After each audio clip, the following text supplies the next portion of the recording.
अगर आप किसी दिन घर से निकलें और सड़क के किनारे किसी ज़ख्मी जानवर को देखें तो क्या रुकेंगे? उसको सहारा देंगे, उसको घर लेकर आएंगे, उसकी देखभाल करेंगे? मुझे लगता है उसको चंद लम्हों के लिए देखें तो ज़रूर और सोचें भी, लेकिन शायद उसके बाद अपनी रोज़मर्रा की मसरूफियात में मसरूफ़ हो जाएं और उसको भूल जाएं। वो इसलिए कि हमारे मुआशरे में जानवरों के हकूक़ और तकालीफ़ को उतनी अहमियत नहीं दी जाती जितनी ज़्यादा महज़्ज़ब मुआशरों में दी जाती है। लेकिन हमारी आज की मेहमान आयशा चुंदरीगर ना सिर्फ इन जानवरों के दर्द को महसूस करती हैं, बल्कि ये भी समझती हैं कि मुआशरे में जो लोग जानवरों का दर्द महसूस करते हैं वही इंसानियत का दर्द समझ सकते हैं। और हमें इनके इस बेलौस जज्बे पे फ़ख्र है और हम इन्हें देख कर कहते हैं, जियो तो ऐसे।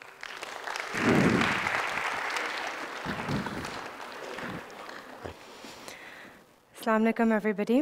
बचपन से मेरा दिल उनके साथ है जिनका कोई ख्याल नहीं करता, जिनको कोई देखता नहीं है। मेरा हमेशा ये था कि मुझे उनके साथ काम करना है। मैं जर्नलिस्ट थी लंदन में, अब मैं एक ह्यूमनिस्टिक साइकोथेरेपिस्ट हूँ। लेकिन मुझे ये कंटेंटमेंट नहीं मिली थी कि एम आई डूइंग इनफ, ये काफ़ी है। तो मैंने 6 साल पहले एक इदारा शुरू किया जिसका नाम है ACF एनिमल रेस्क्यू। उसका विज़न ये है कि जो भी पाकिस्तान के सबसे neglected, ignored segment of society होती है, मुझे उनका ख्याल करना था, मुझे उनको एक आवाज़ देनी थी। और जब आप इसके बारे में सोचते हैं तो मेरे दिमाग में पहले चीज़ जो मेरे दिमाग में आती है इज़ एनिमल्स, जानवर। उनको आवाज़ देना is really important. They are the most vulnerable in our society और किसी ने कभी उनके लिए कुछ किया नहीं है। जब से पाकिस्तान बना था कभी एनिमल्स के लिए कुछ नहीं हुआ है और हम हमेशा ये एक्सक्यूज़ देते हैं कि इंसान के लिए इतना नहीं होता तो हम एनिमल्स के लिए क्या करें। जो रहम दिली होती है उसमें कोई कंपैरिजन या डिस्टिंक्शन नहीं होनी चाहिए। अगर आप रहम दिल है तो आप सबके लिए रहम दिल है। ऐसा नहीं है कि अगर आप एक जानवर की मदद करें एक इंसान को नुकसान होगा, या ऐसा नहीं है कि अगर आप वो एनिमल की मदद नहीं करें इंसान की मदद होगी। तो इसमें कोई कनेक्शन ही नहीं है। 6 साल में अब मेरी एक पूरी टीम है। ये एक पूरा ऑपरेशन मैंने बनाया है कराची में।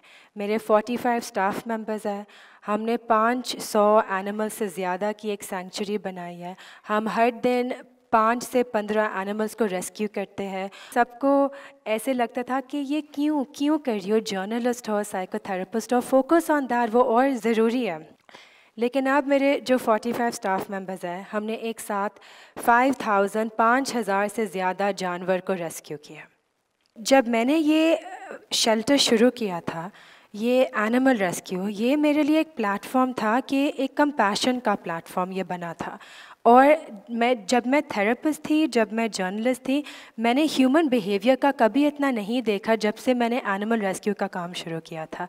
बिकॉज़ जो शदीद वायलेंस और जुल्म हमारे कंट्री में है, जो एनिमल्स पे इन्फ्लिक्ट होता है एवरी डे, जो मैं काम करती हूँ वो क्यूट नहीं है, वो आसान नहीं है। जो मैं काम कर रही हूँ, मैं रूट्स पे काम कर रही हूँ। मैं इस चीज़ पे काम कर रही हूँ कि हमारे मुल्क में एम्पैथी किसी को समझ नहीं आती। जब एम्पैथी होती है, एम्पैथी सब के लिए होना बहुत ज़रूरी है। इट इज़ सो इम्पॉर्टेंट कि हम दुनिया को बहुत ह्यूमन सेंट्रिक तरह से देखते हैं कि ये दुनिया सिर्फ इंसानों के लिए बनी हुई है। इसलिए क्लाइमेट चेंज है। क्लाइमेट चेंज क्यों है? बिकॉज़ हमने ऐसे दुनिया को देखी है कि सिर्फ ह्यूमंस के लिए है। जब हम सड़क को देखते हैं, जब हम जनरली किसी चीज़ को देखते हैं, हम सोचते हैं कि हाउ विल इट बेनिफिट अस, इंसानों को ये। लेकिन ये दुनिया इंसानों के लिए नहीं है, इट्स फॉर एवरीबडी। ये एनिमल्स के लिए भी है। एनिमल्स के पास एक हीलिंग पावर भी है। ये हीलिंग पावर जो होती है, ये एक एनिमल्स नॉन जजमेंटल होते हैं। वो जज किसी को नहीं करते। वो एक प्योर एनवायरनमेंट आपके लिए देते हैं जहाँ पे you can explore who you are. जब मैं थेरेपिस्ट थी, मैं एक एसिड बर्न सर्वाइवर के साथ काम कर रही थी। इनफैक्ट मैं बहुत ज़्यादा के साथ काम कर रही थी, लेकिन एक थी वो 7 साल से डिप्रेशन में थी। उनके हस्बैंड ने उन पे 4 बॉटल्स एसिड उनके सर पे फेंकी थी। उनका कान नहीं था, आँख नहीं थी, बाल नहीं थे, अंदर से सब कुछ मेल्ट हुआ था। मैंने बोला कि आप आके हमारे साथ एक जॉब कर ले। उनको एनिमल्स पसंद भी नहीं थे, लेकिन उन्होंने बोला चले। मैंने बोला आप क्लीनिंग की जॉब कर ले, बेसिक चीज़ें कर ले, एनिमल्स के साथ नहीं करना। 3 महीनों में वो ऐसी थी। उन्होंने हमारी पोलो शर्ट पहनी, कैप पहनी, और जब मैंने वो पूछा कि ये चेंज क्या है, ये चेंज कैसे आया, उन्होंने ये कहा कि एनिमल्स जज नहीं करते। एनिमल्स ने मुझे जज नहीं किया। जब मैं यहाँ पे आया, उन्होंने मुझे उस तरीके से नहीं देखा जैसे इंसान मुझे देखते हैं। उन्होंने मुझे मेरी असलियत दिखाई, माई ट्रूथ, कि मैं वो नहीं हूँ जो लोग समझते हैं। मुझे याद आया कि मैं कौन हूँ। ये पावर है एनिमल्स का। और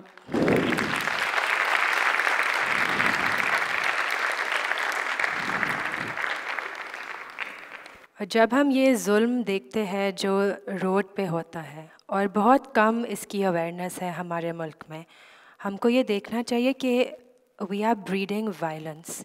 और अगर एनिमल्स पे वायलेंस हो, एनिमल्स पे रुकेगा नहीं, ये ज़्यादा बढ़ता जाएगा। ये सब कनेक्टेड है टू ह्यूमन वायलेंस। तो हमको एक रहम दिल पाकिस्तान की ज़रूरत है, और मैं उस पे काम कर रही हूँ। Thank you. आयशा, बहुत ज़बरदस्त काम किया आपने, और ऐसा काम जिसको ना किसी ने आपको करने को कहा और ना इस माशरे में शायद इसको इतनी अहमियत दी जाती है। आज तक अपने इस एनिमल्स के, इन जानवरों के दारुल-उमान में कितने जानवरों को पनाह दे चुकी हैं? अभी तक 5000। 5000 जानवरों को। और मुझे ये बताइए कि पाकिस्तान में कितने जानवर हैं जिनको आप कहती हैं जो सड़कों पे हैं या काम करते हैं जानवर, इनकी तादाद पाकिस्तान भर में क्या है? लाखों में तो है, लाखों में। और ये हम सब की जिम्मेदारी है कि हम इन जानवरों की दर्द को महसूस करें। और जो आयशा ने जो एक बहुत इम्पॉर्टेंट बात की, वो ये कि जानवरों का जो दर्द महसूस करते हैं वही मुआशरे इंसानियत का दर्द महसूस करते हैं। और अगर हम चाहते हैं कि पाकिस्तान में एक रहम दिल मुआशरा बने, हम एक दूसरे का ख्याल रखें, एक दूसरे के जज्बात का ख्याल रखें, एक दूसरे की देखभाल करें, एक दूसरे को बराबरी का सलूक करें, एक दूसरे से बराबरी का सलूक करें, तो हमें ये चीज़ जानवरों से मोहब्बत करके शुरू करनी पड़ेगी। और इसी के लिए आयशा हमारे लिए एक मशाल राह हैं। Ayesha, thank you so much for coming to this show and doing all of this, जो कि बेज़ुबान जानवर हैं, जो आपका शुक्रिया भी अदा नहीं कर सकते, तो उनके बिहाफ पर हम सब आपका शुक्रिया अदा करते हैं।